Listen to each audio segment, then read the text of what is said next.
Bem, nós temos aqui duas palavras, que é jejum e oração. E hoje à noite a gente quer falar um pouquinho. A gente, quando vai à frente falar, a gente tem dois métodos. A gente tem o método da pregação e tem o método do ensino. Então hoje eu vou ficar com o método do ensino e nós vamos usar a Bíblia um pouco mais. Falando um pouquinho da oração, a gente sabe que a oração é a chave que abre os celeiros do céu. Alguém publicou esses dias nas redes sociais: faça de seu problema um motivo de oração. Então, não precisa viver triste, desanimado, é só aparecer um problema. Ellen White diz: cada problema é uma oportunidade de orar.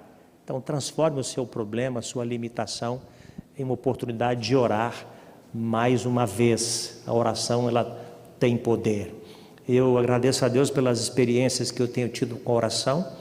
Já aconteceu comigo, imagino que com vocês também, de orar, clamar a Deus e depois, antes de terminar a oração, a ligação, o celular tremer lá, uma mensagem chegando e a resposta da oração. Então, e já aconteceu também que eu estou orando por algumas coisas, já tem muito tempo, Deus não atendeu ainda, mas não se desespere, porque Deus tem os seus métodos.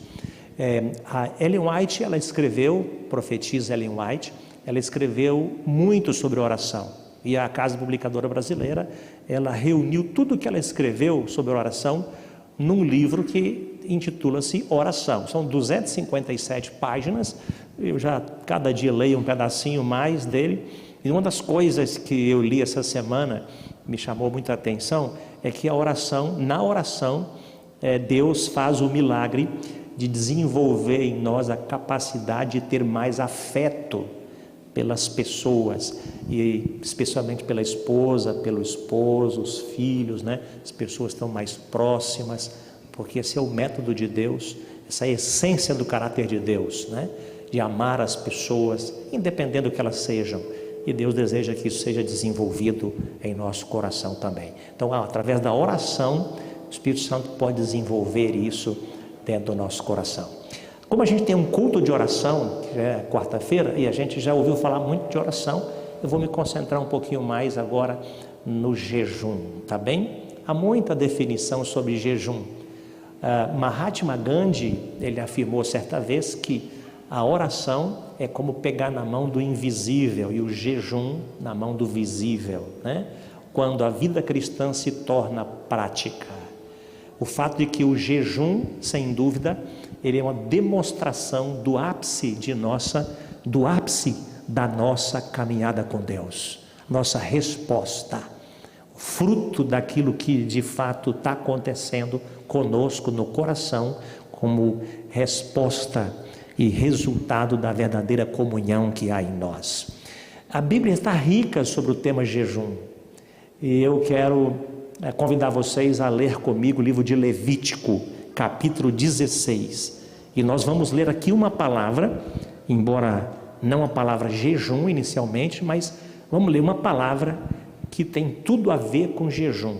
Está aqui em Levítico 16, verso 29 e o verso 31, diz assim, Levítico 16, 29 e 31, diz assim: isso vos será por estatuto perpétuo, no 7º mês, aos 10 dias do mês, afligireis o quê? A vossa alma, diz o texto, afligireis a vossa alma, e nenhuma obra fareis, nem o natural, nem o estrangeiro que peregrina entre nós. E o verso 31, é sábado de descanso solene para vós outros, e afligireis a vossa alma. O povo de Israel no Yom Kippur, né, que era o dia da expiação, eles tinham outros momentos também, mas especialmente uma vez por ano, eles tinham a responsabilidade de afligir a alma, e se afligir a alma, isso envolvia o processo de santificar, de abster-se, de focar nas coisas espirituais, focar na adoração, no perdão, na graça de Deus, no clamor diante de Deus. Era o que acontecia, e dentro do afligir a alma, incluído também a prática do jejum, Então é antigo isso, né? É bem antigo. começa lá de trás. E abrindo um parênteses aqui, alguns benefícios do jejum, antes de adentrarmos mais a Bíblia, né? O jejum traz benefícios para a vida emocional. E a gente não pode calcular como o que a gente come ou deixa de comer influencia os nossos pensamentos, as nossas escolhas, as nossas decisões. Então, de vez em quando dá uma paradinha, pode sinalizar que os órgãos do nosso corpo levantem uma bandeira de agradecimento, de gratidão em algum momento, porque ninguém trabalha 24 horas por dia e subsiste muito tempo, nem mesmo um carro, que é uma lata, que é de ferro, né? Ninguém subsiste. Os órgãos do corpo também precisam, então traz o benefício científico, né? As pesquisas científicas mostram que há um benefício muito grande no ato de jejuar de vez em quando, de forma coordenada, o benefício mental, físico e também para a vida espiritual. Eu quero fazer uma retrospectiva em algumas histórias bíblicas onde o jejum é mencionado e os resultados que eles tiveram. Vamos recapitular aqui a vida de Moisés. A gente sabe, Moisés se tornou o líder, ele conduziu o povo do Egito até próximo a Canaã. E nesse processo aí de conduzir o povo, Moisés tinha seus momentos de comunhão e Moisés praticava o jejum. E o ápice da prática do jejum na vida de Moisés foi quando ele recebeu os mandamentos, né? O tempo que ele ficou na presença de Deus, onde ele não comeu, não bebeu, tipificando o que aconteceria também na vida de Jesus mais à frente. Então, os segredos da vida de um homem igual Moisés passam também pela prática do jejum, porque o jejum nada mais é do que demonstrarmos que estamos mais preocupados com os interesses divinos do que com as nossas necessidades. O jejum mostra isso. A gente entende que a vida de Moisés se tornou uma vida exemplar. Moisés, entre todas as práticas da vida cristã, da vida de fidelidade a Deus, incluía a prática do jejum em alguns momentos e nos momentos mais desafiadores da sua vida. Na história do povo de Deus, a gente se lembra também de uma mulher chamada Esther, né? Conhecemos o seu contexto, em que ela foi criada por um tio, foi levada até a sede do reino, a cidade de Susa, onde houve ali um concurso, e de repente o rei, enganado por alguém, lançou um decreto de perseguir o povo judeu, de matar o povo judeu. A gente conhece bem a história, e a gente sabe que nesses momentos de limitação humana, buscou-se o recurso de uma comunhão mais intensa. Às vezes, queridos, é preciso a gente sair do convencional, né? A gente vai vivendo quase que no automático hoje, se contentando com a superficialidade da vida cristã e vamos achando que as experiências com Deus é essa da gente ler um capítulozinho da Bíblia de vez em quando, não é isso? Uma meditaçãozinha, e a gente até faz a assinatura da lição, está tudo certo, vai a um culto e tal, e vai levando esse negócio de qualquer jeito. A mesma escritora Ellen White, que falou sobre a oração, ela diz que o que Deus mais deseja mesmo é de seres humanos que tenham com Ele uma profunda e intensa comunhão. A palavra profunda e intensa me chama a atenção. E quando eu li isso a primeira vez, parei com a leitura para avaliar se de fato a minha comunhão com Deus estava no nível da superficialidade ou no nível daquilo que é igual, né, comum a todas as pessoas, ou se já estou eu vivendo um nível mais profundo, mais intenso. Deus deseja isso, uma relação mais profunda, verdadeira, intensa, real, ousada. O jejum convida a gente para isso. Então, depois de tentar todas as estratégias humanas, Esther então percebeu que agora era hora de tentar algo mais o quê? Forte. E ela então, vocês conhecem a história, ela queria a presença do rei, e ela não somente jejuou e orou por 3 dias, mas ela também convidou quem? Todo o povo para orar com ela. Todo o povo veio para orar com ela, e eles 3 dias oraram, e quando ela se apresentou diante do rei, o cetro foi estendido de forma favorável para que ela entrasse. Deus havia libertado agora o povo judeu de um decreto de morte, pela decisão de uma comunhão mais intensa, envolvendo oração e jejum da parte de uma serva fiel a Deus, que havia entendido quem era Deus, quem ela era, as possibilidades da vida de uma pessoa que se debruça sobre uma experiência mais profunda. Assim aconteceu com Esther. A gente conhece a história também de Davi, né? Davi, ele fez isso várias vezes, mas especialmente ele fez isso quando ele havia cometido um pecado, um grave pecado. E ele então teve um filho com Batseba, e aquele filho ficou doente, e ele então caiu sobre os seus joelhos e clamou a Deus, e ali diz que ele jejuou também, numa ocasião de confissão, de entrega, de profundo arrependimento, de tristeza, de aflição. Ali de fato ele debruçou o coração, quase que literalmente, sobre a comunhão, e entregou-se de corpo e alma, espírito diante de Deus, clamando ao Senhor, jejuando. Deus não atendeu aquela oração, mas atendeu a outras orações, fruto desse momento de um arrependimento sincero na vida de Davi. Davi, ele enxergou depois os resultados de seu erro, o Espírito Santo mostrou isso para ele. A Bíblia fala de muitas outras histórias também a respeito do jejum, e eu queria que você acompanhasse comigo, quando Deus decidiu destruir Nínive, aqui uma cidade ímpia, uma cidade perdida, uma cidade de aproximadamente 120 mil habitantes.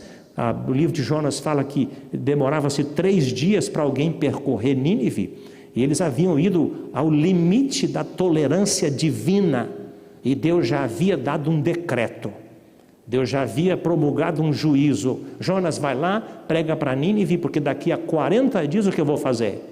Eu vou destruir Nínive.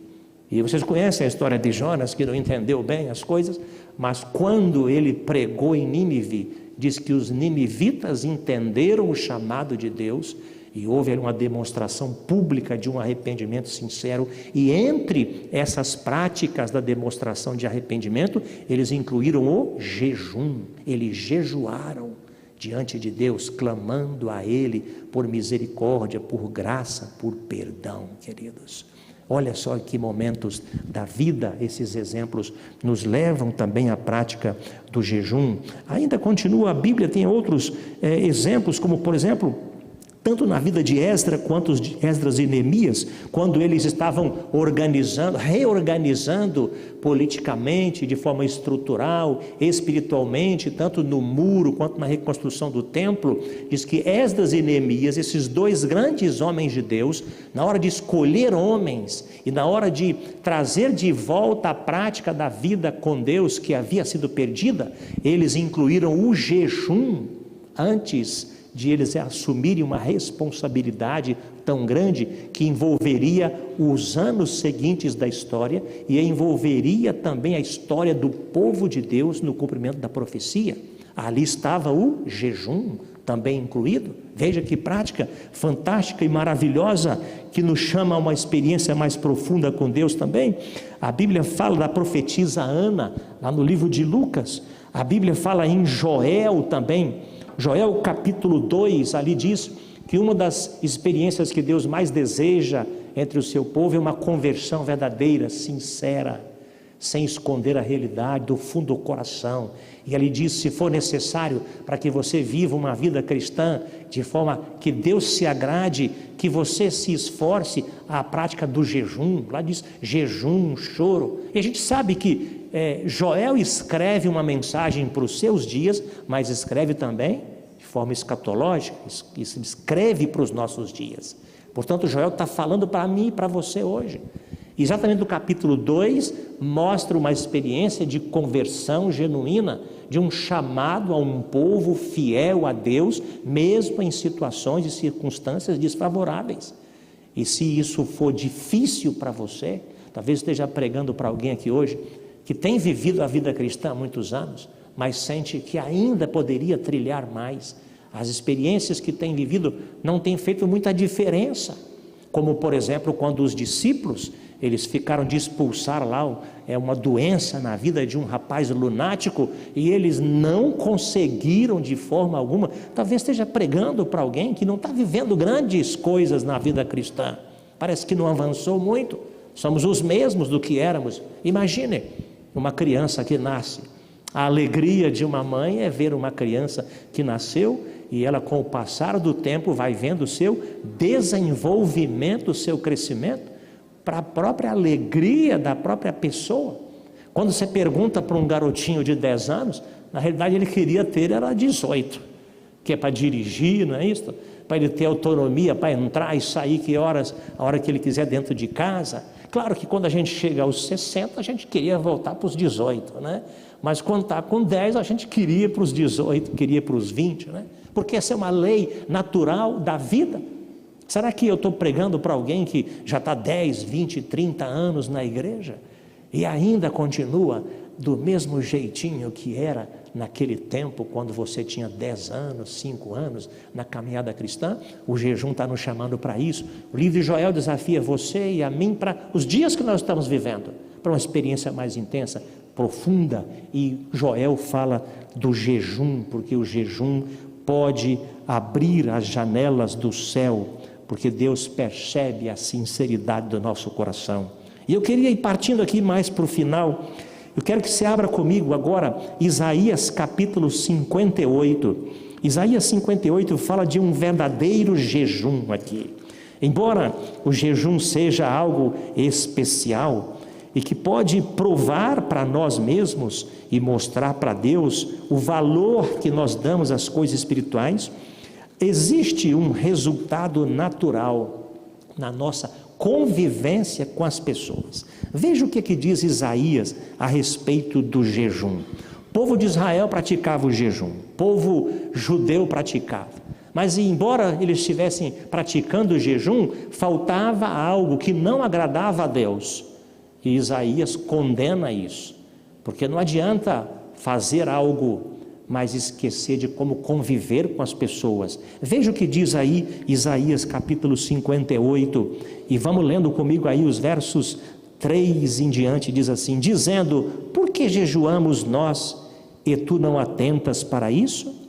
Por que afligimos a nossa alma e tu não o levas em conta? Eis que no dia em que jejuais, cuidais dos vossos próprios o quê? Interesses, e exigis que se faça todo o vosso trabalho.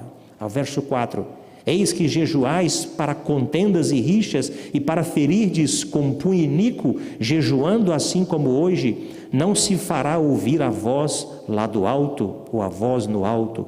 Seria este o jejum que escolhi, que o homem um dia aflija a sua alma, e incline a sua cabeça como junco, e estenda debaixo de si pano de saco e cinza? Chamarias tu a isto jejum e dia aceitável do Senhor? E o texto continua dizendo que neste não é o jejum que agrada a Deus, que diz assim: porventura não é este o jejum que escolhi, que soltes as ligaduras da impiedade, desfaças as ataduras da servidão, deixes livres os oprimidos e despedaces todo o jugo? Porventura não é também que repartas o teu pão com o faminto e recolhas em casa os pobres desabrigados, e se vires nu o cubras e não te escondas do seu semelhante? Então romperá a luz da alva, a tua luz como a alva, a tua cura brotará sem detença, a tua justiça irá diante de ti, e a glória do Senhor será o quê? A tua o quê? Retaguarda. E aí diz o texto 9, verso 9, então clamarás e o Senhor te responderá, gritarás por socorro e ele dirá, eis-me aqui. Se tirares do meio de ti o jugo, o dedo que a ameaça, o falar injurioso, se abrires a tua alma ao faminto e fartares a alma aflita, então a tua luz nascerá das trevas e a tua escuridão será como meio-dia. Olha que coisa linda, que vem como resultado de uma comunhão intensa com Deus verdadeira, que reúne jejum, oração, mas também traz como bênçãos os resultados de uma vida sincera, intensa, profunda e ousada com Deus. Queridos, hoje, o convite da mensagem de hoje à noite é para que eu e você tenhamos uma comunhão mais intensa com Deus. Como dissemos no início, a oração é como tocar na mão do invisível, o jejum do visível. O livro de Atos capítulo 13 diz que quando a igreja estava se formatando, para escolher a sua liderança, porque a igreja começou a crescer e eles não tinham estrutura. Lá no início da igreja primitiva, diz que o Espírito Santo se manifestou num momento em que eles clamaram e jejuaram diante de Deus. O Espírito Santo se manifestou, o Espírito Santo veio sobre eles, e eles então conseguiram escolher Barnabé, olha só, né? E outros líderes mais, que eles não enxergavam que tinham possibilidades, né? Então ali com jejum, com oração, o Espírito Santo se agradou do que ele percebeu nos corações. Então o Espírito Santo diz: aqui eu posso atuar, queridos, lá na sua casa, né? Um problema que não tem solução, tantos anos, quem sabe agora não é a hora de você clamar a Deus de uma forma mais intensa, sair do convencional. Eu quero terminar, não podia deixar de falar sobre o grande exemplo de jejum. Quem é esse exemplo? Vá comigo a Mateus capítulo 4 e nós vamos ter uma música especial. Mateus capítulo 4, o que diz? Diz ali o texto, o nosso maior exemplo de jejum, queridos. Quem é ele? Mateus 4, 1 e 2. O que diz o texto? Mateus 4, 1 e 2. Aqui o relato da tentação de Jesus, que diz: a seguir foi Jesus levado pelo Espírito ao deserto para ser tentado pelo diabo. E o verso 2: e depois de jejuar 40 dias e 40 noites, o que aconteceu? Teve o quê? Fome. As tentações vieram e o alvo foi alcançado de Satanás. Foi? Não foi. Porque Jesus já tinha jejuado quanto tempo? 40 dias, 40 noites. Aí vieram as tentações, as piores, aquelas que atingem o âmago da debilidade humana, aquelas tentações que vieram para detonar com Jesus, foram as piores, as mais fortes. E diz o texto, Jesus foi vitorioso, porque Jesus associou com a sua comunhão com Deus a prática do jejum. Olha o grande exemplo. Agora veja mais um texto comigo, vai um pouquinho à frente aí, nós vamos aqui ao capítulo 6, verso 16 a 18, mais um pouquinho sobre jejum, Mateus 6, 16 a 18, como jejuar aqui, veja comigo, quando jejuardes, não vos mostreis contristados como os hipócritas, porque desfiguram o rosto com o fim de parecer aos homens que jejuam. Em verdade vos digo que eles já receberam a recompensa. Verso 17: tu, porém, quando jejuardes, unge a cabeça e lava o rosto, com o fim de não parecer aos homens que jejuas, e sim ao teu pai em secreto. E teu pai que vê em secreto, o que vai fazer? Te recompensa o quê? Sará. Aqui, o que Jesus está fazendo?